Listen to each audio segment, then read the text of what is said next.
দূর থেকে ওয়াজ শোনা এক জিনিস, আর সামনাসামনি ওয়াজ শোনা আরেক জিনিস। দূর থেকে আওয়াজ শোনা যায়, ওয়াজ শোনা যায় না। ওয়াজ শুনতে হলে সামনাসামনি আসতে হয়। রাসূলুল্লাহ সাল্লাল্লাহু আলাইহি ওয়াসাল্লামের সাহাবীরা হুজুর আকরাম সাল্লাল্লাহু আলাইহি ওয়াসাল্লামের সামনে বসে বসে হুজুর থেকে শুনছেন আর কান দিয়া শুনিয়া আমলে রূপান্তর করছেন। এই জন্য তাদের ব্যাপারে আল্লাহ তাআলা ঘোষণা দিয়েছেন, রাদিয়াল্লাহু আনহুম ওয়া রাদু আন। আল্লাহ তাদের উপর খুশি, আল্লাহ তাদের উপর খুশি। সুবহানাল্লাহ। এক এক সাহাবীর কত মর্যাদা, এক এক সাহাবীর কত মূল্য, এক এক সাহাবীর মর্যাদা এত বেশি। কোনো সাহাবীর পায়ের সাথে যে ধুলা বাড়ছে, যেই ধুলা স্পর্শ হয়েছে, ওই একটা ধুলাকে এক পাল্লা রাখা হলে আমার আর আপনার মতো 1000 ইমানদারের মর্যাদা তার চেয়ে বেশি। সুবহানাল্লাহ। কত বেশি। সদা হাজারা বু হানিফা হাম জুনাইদ, সদা হাজারা বু হানিফা হাম জুনাইদ, খাকে পায়ে বু হুরায়রা कै রসিদ। লক্ষ আবু হুরায়রাকে, লক্ষ লক্ষ আবু হানিফাকে, লক্ষ লক্ষ আল্লাহর ওলিদেরকে, লক্ষ লক্ষ ইমানদারদেরকে একসাথ করলে তার কিয়ামতের ময়দানে এক পাল্লা রাখা হলে আরেক পাল্লার মধ্যে হযরতে আবু হুরায়রার পায়ের সাথে যে দুলা লেগেছে, একটা দুলার কণাকে এখানে রাখা হইলে ওই দুলার কণার মূল্য তার চেয়ে বেশি ভারী হয়ে যাবে। কেন এত দাম? রসুল্লাহর সোহবত পাইছেন, সামনাসামনি বসে ওয়াজ শুনেছেন, রসুল থেকে নামাজ শিক্ষা অর্জন করেছেন, তাজকিয়া অর্জন করেছেন, হুজুরের সাথে জিহাদে গিয়েছেন, হুজুরের সোহবত ইখতিয়ার করে আমলগুলা শিক্ষা নিয়েছেন। বলেন সুবহানাল্লাহ। আল্লাহর নবীর এক সাহাবী নাম আলী রাদিয়াল্লাহু তাআলা হাদিস বর্ণনা করেন, একদিন নবীজি আমাকে ডাকলেন, ডাক দিয়া বললেন, ওগো আলী, তোমাকে আমি কিছু ওয়াজ করতে চাই, তোমাকে এমন কিছু নসিহত করতে চাই যেই নসিহতগুলা তোমার জন্য বড় প্রয়োজন, তুমি শুনতে চাও কিনা? আল্লাহর নবী সাহাবী আলী রাদিয়াল্লাহু তাআলা ডাক দিয়ে বলেন, ইয়া রাসূলুল্লাহ, কিছু নসিহত কেন, ঘন্টাকে ঘন্টা এই আলীর সামনে আপনি নসিহত করবেন, শুধু ঘন্টাকে ঘন্টানো। যদি বলেন আলী সারা রাত আমি তোমাকে ওয়াজ করব, আমি সারা রাত ওয়াজ শুনতে রাজি। সারাদিন ওয়াজ করবেন, আমি সারাদিন ওয়াজ শুনতে রাজি। ইয়া রাসূলুল্লাহ, ইয়া হাবিবাল্লাহ, সারা মাস, সারা বছর, সারাটা জীবন আপনার জন্য আমি পুরা জীবন উৎসর্গ করতে রাজি। এই জন্যই যেহেতু আপনার চেয়ে দামি ওয়াইজ, আপনার চেয়ে দামি বক্তা আল্লাহ তাআলা পৃথিবীতে আর কাউকে সৃষ্টি করেন না। রসুলের চেয়ে বড় দামি ওয়াইজ, রসুলের চেয়ে দামি বক্তা পৃথিবীতে আর আছে? শ্রোতাকে হযরত আলী, রসুলের জামাতা হযরত আলী হলো শ্রোতা, বক্তা হলো রসুল আকরাম সাল্লাল্লাহু আলাইহি ওয়াসাল্লাম। মজলিসটা কেমন? মজলিসটা হইল মসজিদে নববী। মসজিদে নববীতে বসিয়া আল্লাহ রসুল সাল্লাল্লাহু আলাইহি ওয়াসাল্লাম আলীকে বলেন, আলী, কিছু ওয়াজ করতে চাই, শুনবা কিনা? বলে শুনবো। বলে এখন ঘুমাই যাইবা মনে হয়? বলে হ্যাঁ ঘুমাবো। আপনি যদি অনুমতি দেন এই পরে যাইয়া ঘুমাবো। আল্লাহ নবী ডাক দিয়া বলেন, আলী, ঘুমানোর আগে তুমি আল্লাহর রাস্তায় 4000 দিনার সদকা করিয়া ঘুমাইবা। তৎকালীন সময় 40 টাকা দিয়ে, 40 দিনার দিয়া, 50 দিনার দিয়ে একটা উট কেনা যাইতো। বর্তমানে একটা উটের দাম কত? ওই সময় যদি 40 টাকা 50 টাকা দিয়ে একটা উট কিনা যায়, আর বর্তমানে একটা উটের দাম কত? আর ওই 40 টাকাকে এবার 4000 পর্যন্ত গুণ দিলে কতশো উট কিনা যায়? এবার 4000 দিনারের মূল্য বর্তমান বাজারের সাথে মিলাইলে, বাংলা টাকার সাথে মিলাইলে কত টাকা হবে? সুবহানাল্লাহ, অনেক টাকা, লক্ষ লক্ষ টাকা। আল্লাহর নবী বলেন, তুমি 4000 দিনার আল্লাহর রাস্তায় সদকা করে ঘুমাবা। সাহাবী হযরত আলী রাসূল আকরাম সাল্লাল্লাহু আলাইহি সাল্লামের সামনে আদবের সাথে দরখাস্ত পেশ করলেন, নবীজি গো, আমার অর্থনৈতিক অবস্থা কেউ না জানলেও আপনি জানেন। আমার অর্থনৈতিক অবস্থা হলো এই, হযরত আলীর ঘরে একদিন চুলায় আগুন জ্বললে আর 2 দিন চুলায় আগুন জ্বলে না। ইয়া রাসূলুল্লাহ, আপনার কলিজার টুকরা ফাতেমা একদিন খেলে আরেকদিন খেতে পারে না। আমার ঘরে জমা কোনো সঞ্চিত কোনো টাকা পয়সা এমন কোনো জিনিস নাই যে জিনিসগুলা বিক্রি করলে 4000 দিনার হবে আর আমি আল্লাহর রাস্তায় সদকা করতে পারি। আপনি আমাকে নসিহত করেছেন, তবে আমি তো বাস্তবায়ন করতে পারবো না। হযরত আলীকে রাসূল করিম সাল্লাল্লাহু আলাইহি সাল্লাম ডাক দিয়া বলে, আলী, তোমার ঘর সম্পর্কে আমি অবগত আছি, তোমার স্ত্রী সম্পর্কে আমার অবগত, আমি তোমার ব্যাপারে অবগত, তারপরও কেন নির্দেশ দিলাম রে আলী, ঘুমানোর পূর্বে তুমি কি বিসমিল্লাহ সহকারে 4 বার সূরা ফাতিহা পড়তে পারবে না? বলে, অবশ্যই পারবো, আপনি যদি নির্দেশ দেন এর চেয়ে বেশি পারবো। আল্লাহর নবী বলেন, হে আলী, ঘুমানোর সময় 4 বার সূরা ফাতিহা তেলাওয়াত করে ঘুমাইবা, আল্লাহ তাআলা তোমার আমল নামায় 4000 দিনার সদকা করার সওয়াব লিখিয়ে দিবে। এই জন্য মুসলমান ভাইরা আমার, বুঝাইতে চাইলাম, ঈমান আনার পরে সবচেয়ে বড় দামি জিনিস হলো নেক আমল।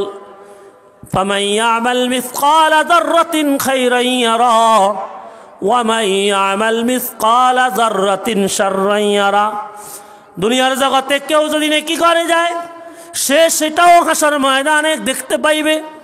দুনিয়ার জগতে কেউ যদি গুনাহ করে যায়, পাপাচার করে যায়, সেই লোকটা হাসর ময়দানে সে পাপাচারগুলোও দেখতে পাইবে। এই জন্যই ঈমান আনার সাথে সাথে আল্লাহ পাক রব্বুল আলামিনের নির্দেশ, ইল্লাল্লাযীনা আমানু ওয়া আমিলুস সালিহাত, যারা ঈমান আনবা তোমাদের জন্য দায়িত্ব হলো তোমরা বেশি বেশি নেক আমল করো। অন্য আয়াত আল্লাহ তাআলা আরো বয়ান করেছেন, ইন্নাল্লাযীনা আমানু ওয়া আমিলুস সালিহাত কানাত লাহুম জান্নাতুল ফিরদাউসি নুজুলা। আল্লাহ পাক রব্বুল আলামিন বলেন, যারা ঈমান আনবে, নেক আমল করবে, ওগো ফি হাবিব, সত্যবাদী নবী সত্য কিতাবের মাধ্যমে সুসংবাদ দিয়া দেন, এই মানুষগুলা মরতে দেরি, জান্নাত পাইতে দেরি হবে না। ঈমান আনার পরে নেক আমল করতে হবে। এই যে মাহফিলে আসলেন, তাফসীর মাহফিলে বসলেন, ইখলাসের সাথে, আমলের নিয়তে, আদবের সাথে, যদি নাকি জানার উদ্দেশ্যে, নিজের মধ্যে কিছু আমলিয়াতের উদ্দেশ্যে যদি বসতে পারেন, আর আল্লাহ যদি কবুল করে, এই নেক আমলটাও হয়তো আল্লাহ আমাকে আর আপনাকে নাজাতের জন্য যথেষ্ট করতে পারেন। পারেন কি পারেন না? পারেন। নেকির কত দাম, নেকির কত মূল্য। দুনিয়ার জগতে টাকা না থাকলে বিয়ে করা যায় না, টাকা নাই দোকান করা যায় না, টাকা নাই বিল্ডিং করা যায় না, টাকা নাই জমিন কেনা যায় না, টাকা নাই ছেলে সন্তানের কাছেও ভালো হওয়া যায় না, টাকা নাই স্ত্রীর কাছেও ভালো হওয়া যায় না, টাকা নাই, আরে বাবা টাকা ছাড়া চলাই যায় না। কথা ঠিক না ঠিক? পাকিস্তানে গেলে ক রুপিয়া, আবার সৌদি আরব গেলে ক রিয়াল, আমেরিকা গেলে ক ডলার, আবার কোনো দেশে দিনার, কোনো দেশে দেড়হাম, ঘুরা ঘুরায় মানি টাকা। কথা ঠিক না ঠিক? চলতে লাগলে টাকা লাগে, টাকা লাগে। আখিরাতের জগতে প্রত্যেকটা মানুষ শান্তি পেতে হলে যে জিনিসটা রাখবে সেটা হলো নেকি। বলেন সুবহানাল্লাহ। যার পকেট নেকিতে ভর্তি থাকবে, এই লোকটা জান্নাতে উচ্চ স্বরে উঠতে থাকবে। সুবহানাল্লাহ। এক হাদিসের মধ্যে রাসূল আকরাম সাল্লাল্লাহু আলাইহি ওয়াসাল্লাম বলেন, হাফেজে কোরআনকে বলা হবে, ইয়া সাহেবুল কোরআন ইকরা ওয়ারতাকি, ইকরা ওয়ারতাকি, এ কোরআন ওয়ালা, এ হাফেজে কোরআন, এক আয়াত তেলাওয়াত করো আর একটা তলা উপর দিকে ওঠে। সুবহানাল্লাহ। ফাইন্না মানজালাকা ইনদা আখিরি আয়াতিন তাকরাউহা, ও হাফেজে কোরআন, কত উঁচে উঠবা? প্রসিদ্ধ বর্ণনা অনুযায়ী 6666 আয়াত, 6666 আয়াত তেলাওয়াত করবা। আল্লাহ পাক রব্বুল আলামিন তোমাকে 6666 তলা বিল্ডিং উঠাবে। নেকি নেকি যত দুনিয়াতে বেশি নেকি অর্জন করবে তার জন্য তত বেশি লাভ। মান কারাহা মিন কিতাবিল্লাহি ফালাহু হাসানা ওয়াল হাসানাতু বিআশরি আমসালিহা। রাসূল বলেন, কেউ যদি একটা অক্ষর কোরআনে কারীমের তেলাওয়াত করে তো তাকে আল্লাহ তাআলা একটা হাসানা দিবেন। আর হাসানা কি? বলে একটা হাসানা 10টা নেকি সমতুল্য। সুবহানাল্লাহ। কোরআনে কারীমের একটা অক্ষর আলিফ বা তা, এই একটা অক্ষর তেলাওয়াত করলো সঙ্গে সঙ্গে 10টা নেকির মালিক হয়ে গেছে। সুবহানাল্লাহ। দুনিয়াতে দেখা যায় না, বিশ্বাস করতে কষ্ট হয়। আর আখিরাতের যেই দিন দেখা যাবে সেই দিন আর বিশ্বাস করিয়াও কোনো লাভ হবে না। হাকিমুল উম্মত মুজাদ্দিদে মিল্লাত আশরাফ আলী থানভী রহমতুল্লাহ আলাই তার কিতাবের মধ্যে একটা হাদিস বর্ণনা করেছেন, তিরমিজি শরীফের হাদিস। হাসর ময়দানে আল্লাহ পাক রব্বুল আলামিনের নিয়ম হবে, মিজানের 2টা পাল্লা, ডান পাল্লা বাম পাল্লা। ডান পাল্লাতে আল্লাহ তাআলা নেকি রাখবেন আর বাম পাল্লাতে গুনাহ রাখবেন। যার নেকি বেশি হবে আল্লাহর পক্ষ থেকে ঘোষণা হবে সে জাহান্নাম থেকে মুক্তি পাইয়া যাবে। আর যার গুনাহ বেশি হবে তাকে জাহান্নামী ঘোষণা হবে। হাসর ময়দানে এইভাবে মাফতে থাকবে, মাফতে আসে। এক আল্লাহর বান্দা আসছে, তার নেকি, তার বদি, সওয়াব, গুনাহ দোনোটা উঠানোর পরে দেখা যায় কাঁটা সোজা বুঝেননি? ডাইন পাল্লা বাম পাল্লা সমান হয়ে গেছে। আল্লাহ পাক রব্বুল আলামিন জিজ্ঞাসা করে, বান্দা তোরে এবারে কোন ফয়সালা দিতাম? তোর তো গুনার সওয়াব দোনোটা সমান হয়ে গেছে, এখন কি করি? আল্লাহর বান্দা বলবে, আল্লাহ আমার একটা সুযোগ দেন, আমার একটা সুযোগ দেন। দিলে আমি একটু, বন্ধু বান্ধব তো দেশে অনেক ছিল, মা বাবা আত্মীয় স্বজন অনেক ছিল, কারো থেকে একটা নেকি নিয়ে আসি। তা আল্লাহ পাক রব্বুল আলামিন বলবেন, যা, সুযোগ দিলাম। আল্লাহর বান্দা পুরা হাসর ময়দান ঘুরতে থাকবে একটা নেকির জন্য। বন্ধুর কাছে যায়, বন্ধু তোকে কাছের দিকে বাজারে কত না চা খাওয়াইলাম, লেমুয়া বাজারে, ফেনী শহরে তোর সাথে ঘুরতে ঘুরতে সনুয়া বাজারে কত হাজার হাজার কাপ চা খাওয়াইলাম। আজকে আমি একটা নেকির অভাবে হাসর ময়দানে ভিক্ষুক হয়ে আছি, আমারে মাত্র একটা নেকি তুই আমারে দে, তাহলে আমি এই কঠিন মুহূর্ত থেকে মুক্তি পাইয়া জান্নাতি হয়ে যাব। বন্ধু ডাক দিয়া বলবে, রে বন্ধু, চা নাস্তা যা খাওয়াইছ তুই দুনিয়াতে চলে গেছে, আমার এখানে পয়সালা হয় নাই, আমি কি জান্নাতি না জাহান্নামী? আমার তো এখনো পয়সালা হয় নাই, আমি এখনো জানি না আমি জান্নাতি হই না জাহান্নামী হই। আমার বড় নেকির অভাব, আমি তোকে একটা নেকিও দিতে পারবো না। এক বন্ধুর পরে আরেক বন্ধুর কাছে যাবে, সেই বন্ধু একই উত্তর দিবে, আরেক বন্ধুর কাছে যাবে, সেও একই উত্তর দিবে। হাসর ময়দানে কেউ কাউকে নেকি দিতে চাইবে না। আমরা যুবক ভাইরা যারা ফেসবুক চালায়, ফেসবুক ফ্রেন্ড লিস্ট, বিশাল বন্ধুদের একটা লিস্টই আছে, 5000 বল্টু, বুঝছেননি? কয় হাজার বল্টু? 5000 বল্টু। হুন্ডা অ্যাক্সিডেন্ট করে হেতে মারা গেছে, মারা যাওয়ার পরে এবার হেতে জানা যায় মানুষ হয় 35 গা। মানুষ কয় 35 গা। কিরে তোর বলে 5000 বল্টু আছে না, বল্টু এগুন কই? এরা বন্ধু না, বল্টু। নাট থেকে চুড়ি যায়, এরা দুনিয়াতে অস্থায়ী মোহাম্মত, এগুলা থাকবে না। ইমানি মোহাব্বত, ইমানি ভালোবাসা চিরস্থায়ী হবে। কথা ঠিক না বেঠিক বলেন না? চায়ের কাপের দুয়ারে বন্ধুবোধ পাওয়া যায়, দুঃখের সময় বন্ধু পাওয়া। হাসর ময়দানে আল্লাহর গোলাম পুরো ময়দানে ঘুরতে ঘুরতে ঘুরতে ঘুরতে সকল বন্ধুদের দুয়ারে দুয়ারে ঘুরবে, কোন বন্ধু একটা নেকি দিবে না। সর্বশেষ গিয়ে আল্লাহর বান্দা নিজের ছেলের কাছে যাবে, মেয়ের কাছে যাবে, ও কলিজার টুকরা ছেলে মেয়েরা রে, তোদের জন্য আমি দুনিয়াতে লক্ষ লক্ষ টাকার জমি রেখে এসেছি, তোদের জন্য আমি তোদের জন্য বিল্ডিং করে এসেছি, ব্যাংক ব্যালেন্স করে এসেছি। আজকে আমার একটা নেকির অভাব, আমাকে নেকি দিয়ে একটু সহযোগিতা কর। ছেলেরা বলবে বাবা রেখে এসেছো সত্য কথা, তবে আজকে হাসর ময়দানে আমার ফয়সালা হয় নাই, আমার যতক্ষণ ফয়সালা হবে না আমার মাথা থেকে টেনশন যাবে না। ছেলে বলে বাবা বলে, সমস্ত মানুষগুলা একটা বাক্য নিয়ে চিৎকার করবে, হাসর ময়দানে কারো কোনো আওয়াজ থাকবে না, একটা বাক্যের আওয়াজ গুঞ্জরিত হবে, ইয়া নফসি ইয়া নফসি ইয়া নফসি। পয়গম্বর আদম থেকে কিয়ামতের পূর্ব পর্যন্ত যতগুলো মানুষ, সবগুলা মানুষের মুখে ইয়া নফসির গুঞ্জরণ থাকবে, ইয়া নফসি চিৎকার থাকবে।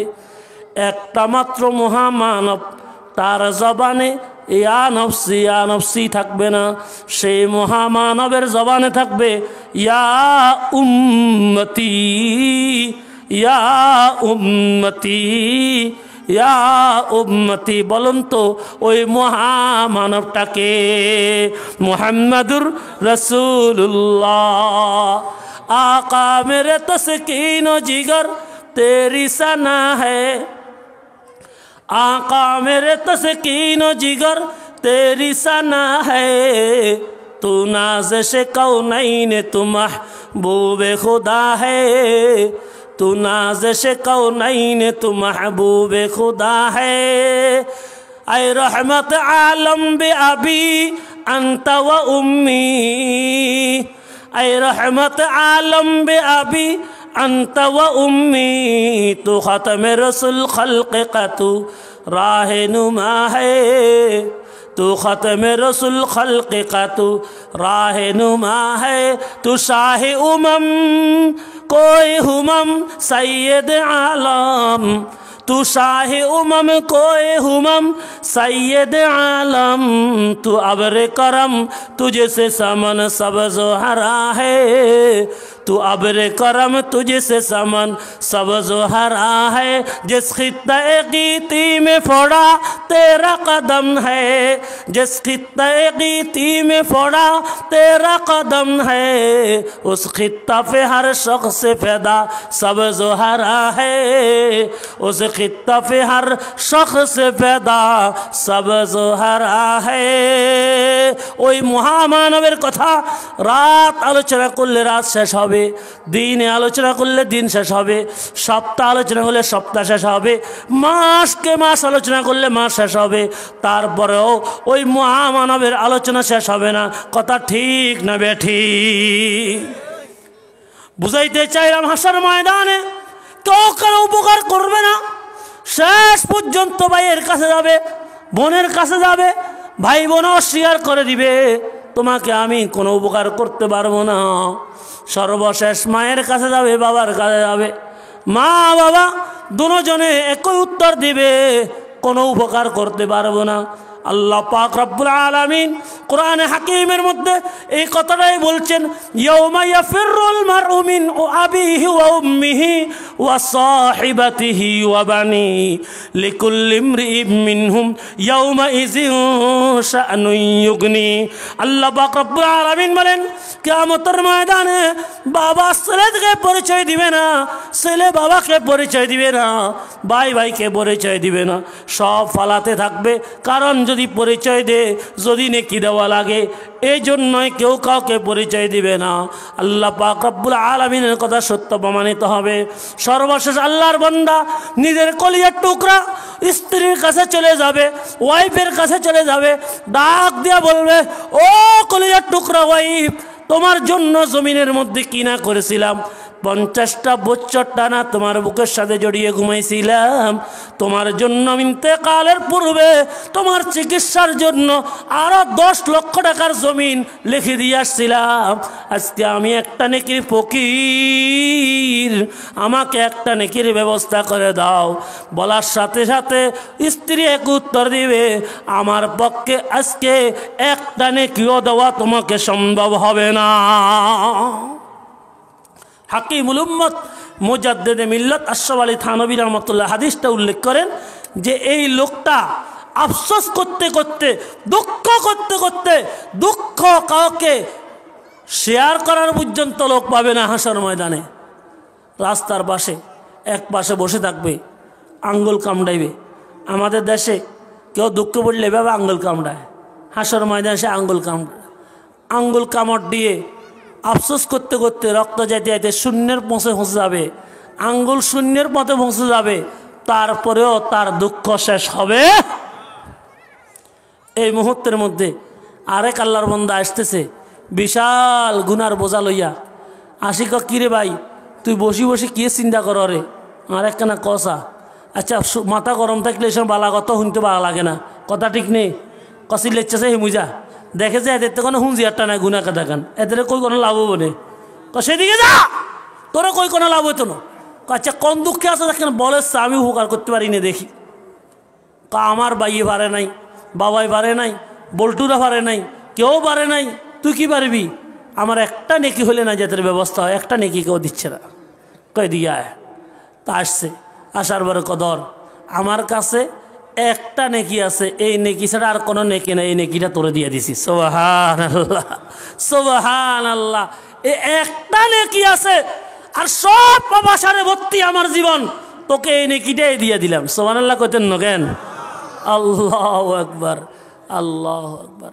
তো একটা নেকি দিয়ে দিছে। আচ্ছা যে লোকটার নেকিটা দিছে এই লোকটা খুশি না বেজার? কেমন খুশি? আল্লাহর বান্দা এই পরিমাণ খুশি হয়ে গেল, ওই বান্দাকে বুকে জড়িয়ে বলে চল মিজানের পাল্লার সামনে চল। সেখানে চলে যাই, সেখানে চলে গেলেন। যাইয়া আল্লাহ পুরা হাসর ময়দান খুঁজতে খুঁজতে একটা নেকি নিয়ে আসছি। আল্লাহ পাক রব্বুল আলামিন বলে ডাইন হাতে লো। নেকি লবে কোন হাতে? ডাইন হাতে।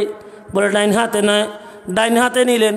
বলে ফেরেশতাদের কাছে দে, ফেরেশতাদের কাছে দিলে ফেরেশতারা ডাইন পাল্লা দিবে।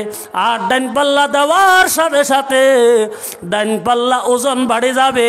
আল্লাহ পাক তাকে জাহান্নাম থেকে মুক্তি ঘোষণা করবে। ফেরেশতাদেরকে ডাক দিয়ে বলে ফেরেশতারা রে, আমার বান্দা কত কষ্ট করে একটা নেকি নিয়ে এসেছেন, আর দেরি করিস না। ফুলের তোড়া দিয়া, ফুলের মালা গলায় লাগাইয়া আমার বান্দারে তোরা জান্নাতে পৌঁছাইয়া দে। ফেরেশতারা করবে চলেন চলেন, কয় না যাইতাম না কিরে কিরে বেশ যাবেল্লাই, যার নাম থেকে মুক্তি পাইবেল্লাই এত দৌড়াদৌড়ি এত কষ্ট বেশ যাইতেন না? না কে কথা আছে। ফেরেশতারা বলবেন কিসের কথা? বলে আল্লাহকে বলবো। আল্লাহ পাক রব্বুল আলামিন জিজ্ঞাসা করবে কিরে বান্দা কিসের কথা? তোরে তো ঘোষণা দিয়া দিলাম তুই জান্নাতে যাবি, কিসের কথা? বলবে আল্লাহ আমার কথা হলো এই, আমার কথা হলো এই, আমি নেকি নিয়ে এসেছি। কার থেকে নেকিটা নিয়ে এসেছি এই কথাটা তো আপনি জিজ্ঞাসা করলেন না। আল্লাহ পাক জানে কি জানে না? আল্লাহ পাক জানে। আল্লাহ পাক জিজ্ঞাসা করবেন কার থেকে নিয়ে এসেছস? বলে তোর ভাই থেকে, তোর বোন থেকে, তোর আত্মীয় স্বজন কেউ থেকে, বন্ধু বান্ধব থেকে। বলবে না না আয় আল্লাহ সব ধোঁকাবাজ, সব ধোঁকাবাজ, কেউ আমাকে দে নাই। কিন্তু আমারে যিনি দিয়েছেন তিনি হলো আমার পিছনে দাঁড়িয়ে আছেন, এই আপনার গুনাহগার বান্দা আমাকে এই নেকিটা দিয়েছে। আল্লাহ পাক জিজ্ঞাসা করবেন কিরে বেড়া তুই যে দিলি তোর ককুটি নেকি আছে? খাল্লা একটাও নাই। কয়টা আসছিল? বলে একটা আসলে এটা দিয়ে লাইছি। আল্লাহকে কিল্লে দিলি? তুই কি জাহান্নাম থেকে মুক্তি পাওয়া দরকার নাই? জান্নাতে যাওয়া দরকার নাই? তোর তো আছে একটা নেকি, এটাও দিয়ে দিলি, কারণটা কি? আল্লাহর বান্দা বলবে আয় আল্লাহ রব্বে করিম, দুনিয়ার জগতে তোমার কালামুল্লাহ শরীফ পড়েছি দেখেছি, কিন্তু বিশ্বাস করি নাই। উলামায়ে কেরাম ডাক দিয়ে তাফসীর মাহফিলে বুঝিয়েছে, কিন্তু বুঝি নাই। তোমার রসুলের নায়েব উলামায়ে কেরাম অনেক হাদিসগুলো আমাদেরকে বুঝিয়েছেন, কিন্তু বিশ্বাস করি নাই। কিন্তু আজকে আসার ময়দানে আসার পরে দেখলাম আল্লাহ সত্য, রসুল সত্য, কোরআন সত্য, হাদিস সত্য। আয় আল্লাহ, এই সত্য বাণী বিশ্বাস করিয়া আজকে একটা আমল করলাম তোমার হাবিবের হাদিসের উপর। কি হাদিস? তোমার হাবিব বলেছেন, কেউ যদি কোনো মুসলমান দুঃখে পড়ে, তাকে যদি কোনো কাজ দিয়া, কোনো কর্ম দিয়া, কোনো জিনিস দিয়া কোনোভাবে যদি সহযোগিতা করতে পারে, আপনি আল্লাহর দায়িত্ব হইয়া যায় ওই বান্দাকে সহযোগিতা করা। আপনার হাবিব বলেছেন, এই হাদিসটা শুনেছি, বিশ্বাস করি নাই দুনিয়ার জগতে, আজকে বিশ্বাস করি আপনার বান্দাকে উদ্ধার করেছি। আয় আল্লাহ, বলেন আপনার হাবিবের হাদিসটা সত্য কিনা? আল্লাহ তাআলা কুদরতি জবানে মুস্কি মুস্কি হাসবেন। আল্লাহ ডাক দেয়া বললেন, আমার বান্দার হাদিস সত্য, 100% সত্য, কোনো ভুল নাই, কোনো ভুল নাই। এখন আমি তোরে কে দিয়া সহযোগিতা করি? আল্লাহ পাক বলবেন, আমার নিয়ম হলো কেউ যদি আমাকে একটা দিয়া পুরস্কার করে, আমি তাকে 10টা দিয়া পুরস্কার করি। তুই আমার বান্দার একটা নেকি দিছস, ঠিক আছে, আমি আল্লাহ তোকে 10টা নেকি দিয়া দিলাম। এক নেকি গর কুই বান্দা করে, এক নেকি গর কুই বান্দা করে, একে কি বদলে মে উসকো 10 মিলে। একটা নেকির পরিবর্তে 10টা দিলাম, যা। আল্লাহর বান্দা কয়, ওই পাপী গোলামটা কয়, হবে না, 10টা দেওয়ার পরে হবে না। তা আল্লাহ কয়, ঠিক আছে, 10টা না হলে 20টা দে, হবে না। 20টা না হলে 100টা দে, হবে না। আল্লাহ পাক জিজ্ঞাসা করবে, রে গুনাহগার পাপী গোলাম, তুই কি চাস? কয় হাজার নেকি দিলে তুই খুশি হবি? লোকটা কয়, আয় আল্লাহ, লা আজরা ওয়ালা বিজরা ওয়ালাকিন আতাকানি ওয়ালাকিন তুতাকানি মিনান নার। আয় আল্লাহ, আজকে প্রতিদান আর সওয়াব আর গুনাহ গোনার সময় নাই। আয় আল্লাহ, আজকে শুধু আপনার কাছে একটা জিনিস চাই, সেটাই হলো জাহান্নাম থেকে মুক্তি চাই। আল্লাহ পাক মুস্কি মুস্কি হাসবে, জিজ্ঞাসা করবে, নেকি কয়টা? তা একটা। একটা দিয়ে বেহেশতে চাস না? একটা দিয়ে জান্নাত চাস? কেমনে চাস? আমার বড় দাবি আছে। কি দাবি? আয় আল্লাহ, তোমার নাম রহমান, আমার নাম গুনাহগার। আয় আল্লাহ, তোমার নাম তোমার নাম গফফার, আমার নাম খাতাকার।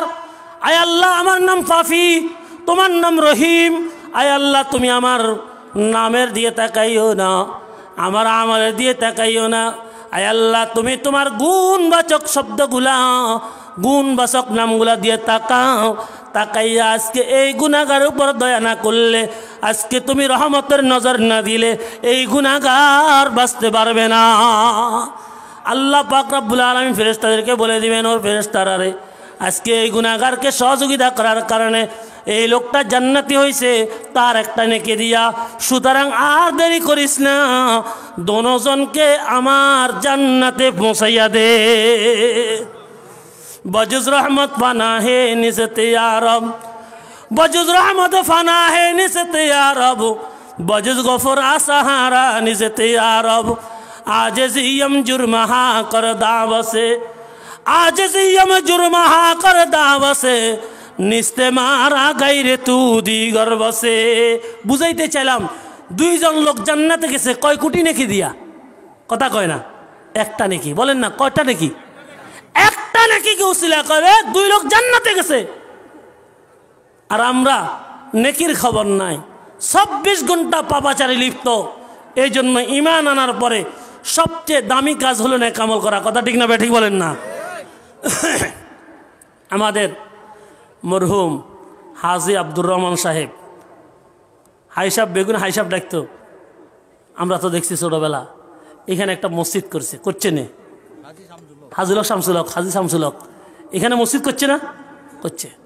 আচ্ছা, এই শুধু উনি না, আমার মসজিদ মহিফাল কেন্দ্রীয় মসজিদ যিনি দিয়েছেন, এর খারণীর বাপ কবে একে প্রসিদ্ধ খারণীর বাপ। সেখানে মহিফাল সেন্টারে যেখানে এক ডিসিম জায়গার দাম 40 থেকে 50 লক্ষ টাকা, সেখানে তিনি 450 ডিসিমের মালিক বর্তমানেও। কলেজে তো লই পুরা হলমন্ডি বেগাহেদ বাইরা বাইরা এখন বাগটা কিছু কিছু এদিকে গেছে, এখন কিছু ব্যস্ত হয়ে গেছে। তো মারা গেছে 118 বছর বয়সে উনি মারা গেছেন। 2 বছর আগে আমি জানাজার নামাজ পড়াইছি সারিপুর হাইস্কুল মাঠে। তো জানাজার মধ্যে সব দাঁড়ায় দাঁড়ায় শুধু এই কথাই বলতেছে যে খারণীর বাপ মরবের সময় মহিফাল মুসুদুল্লাহ 100 ডিসিম জায়গা দিয়ে গেছে, খালি এইটাই আলোচনা। আর 450 ডিসিম শিয়ালে খার না কুকুরে খার এটা নিয়ে কোনো আলোচনা নাই। কথা ঠিক না বেঠিক বলেন না? কাজ করলে তো এটাই গেছে। হাজে শামসুল হক সাহেব এটা জান্নাতের বাগান করে গেছে, 24 ঘন্টা সেজদা পড়তেছে আর উনি অন্ধকার কবরে পাইতেছে। কথা ঠিক না বেঠিক বলেন না? আমাদেরও এরকম একটা উদ্যোগ, এরকম একটা ব্যবস্থাপনা করা দরকার আছে না নাই? কথা বলেন না, করা দরকার আছে না নাই? ক্বালান নবী সাল্লাল্লাহু আলাইহি ওয়াসাল্লাম মান বানা লিল্লাহি মসজিদান বানাল্লাহু লাহু বাইতান ফিল জান্নাহ। আল্লাহর নবী বলেন, দুনিয়ার মধ্যে যে ব্যক্তি আল্লাহর সন্তুষ্টির জন্য একটা মসজিদ বানাবে, আল্লাহ তাআলা তার জন্য জান্নাতের মধ্যে উচ্চ বালাখানা বানাইয়া দিবে। এই হাদিসের বিশ্লেষণে মুহাদ্দিসিনে কেরাম বলেন, সবার পক্ষে তো জান্নাত মসজিদ বানানো সম্ভব হবে না।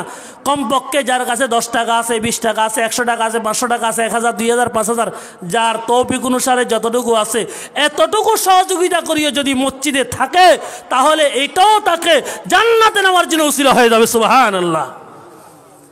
লম্বা চূড়া কথা না। সকালে মুক্তব হয়, আলেমরা নামাজ পড়ায়, মুক্তবে আলিফ বা তা পড়ে কি পড়ে না? পড়ে। বিশির হাফিজ রহমতুল্লাহ আলাই আল্লাহর ওলি ছিলেন। আল্লাহ পাক আধ্যাত্মিক চক্ষু দিয়েছেন। উপর থেকে তাকালে কবরের অবস্থা জানতেন। দেখা যায় এক এলাকা আযাব হতেছে কবরস্থানে। তো বিশির হাফিজ রহমতুল্লাহ আলাই সূরা ফাতিহা পড়ে চলে গেছেন তাড়াতাড়ি। 1 সপ্তাহ পরে আসতেছেন, আসার সময় দেখতেছে ওই কবরস্থানের সমস্ত মুর্দেগানেরা কি নিয়ে টানাটানি করে, বাগাবাগি করে, নিঃশ্বাস করতে পারতেছে না। বিশির হাফিজ ডাক দিয়া বলেন, ও কবরবাসীরা রে, তোরা যেখানে বসে কি কি বন্টন করছস আমার তো বুঝে আসে না। কবরবাসীরা ডাক দিয়া বলেন, আপনার দেওয়া নেয়ামত বন্টন করতেছি। বলে আমি কি নেয়ামত দিলাম? বলে 1 সপ্তাহ আগে যাওয়ার সময় সূরাতুল ফাতিহা তেলাওয়াত করছেন, আল্লাহ পাক এই পরিমাণ নেকি দিয়েছে, আমরা 1 সপ্তাহ লাগাতার বাগরিয়াও শেষ হয় না। हर के आयत रोज़ाए सूरतुल हमदु बखा, हर के आयत रोज़ाए सूरतुल हमदु बखा, सूरा यासीन बखा कुन बारगाहे दुआ। बाবার কবর দিয়ে পার হইয়া যায়, বলতে পারি না বাবা কি দিয়া রাখ দে। বাবা ডাক দিয়া বলে, ওরে কলিজার টুকরা সন্তান, কোটি কোটি লক্ষ লক্ষ টাকার সম্পদ দিয়ে আসছি, একটু দাঁড়াইয়া আমার জন্য সূরা ফাতিহা, সূরা ইখলাস, সূরা ইয়াসিনটা পড়ে যা। কিন্তু না বুঝি, না জানি, না পড়তে জানি। এই সমস্ত মসজিদ মাদ্রাসায় যারা দান করবে, ওই দানের উসিলায় যদি ইমাম সাহেব প্রত্যেক দিন সকালবেলা মুক্তবের ছেলেদেরকে সূরা ইয়াসিন তেলাওয়াত করায়, সূরা ফাতিহা মুখস্থ করায়, যতদিন পর্যন্ত ওই ছেলেগুলো তেলাওয়াত করতে থাকবে, ততদিন আপনার আমার ওই মুরব্বীদের রুহের উপর পৌঁছতেই থাকবে। এটাকে বলা হয় ইসালে সওয়াব। এটাকে বলা কি? ইসালে সওয়াব। আপনাদের কাছে দরখাস্ত, আমার আলোচনা শেষ, লম্বা চূড়া আলোচনা করব না। আজকের প্রধান মেহমান, প্রধান আকর্ষণ এম হাসিবুর রহমান সাহেব, আমাদের এলাকার জন্য মেহমান, আজিমুসান মেহমান, সারা বাংলাদেশে এক নামে প্রসিদ্ধ। উনি আমাদের এলাকার জন্য নতুন মেহমান। উনি এসে গেছেন, এখন স্টেজে চলে আসবেন। এখন আপনারা এর আগে এই মসজিদের কথা স্মরণ করে মসজিদের জন্য আল্লাহ সন্তুষ্টির আশায় প্রত্যেকে যার যতটুকু তৌফিক আছে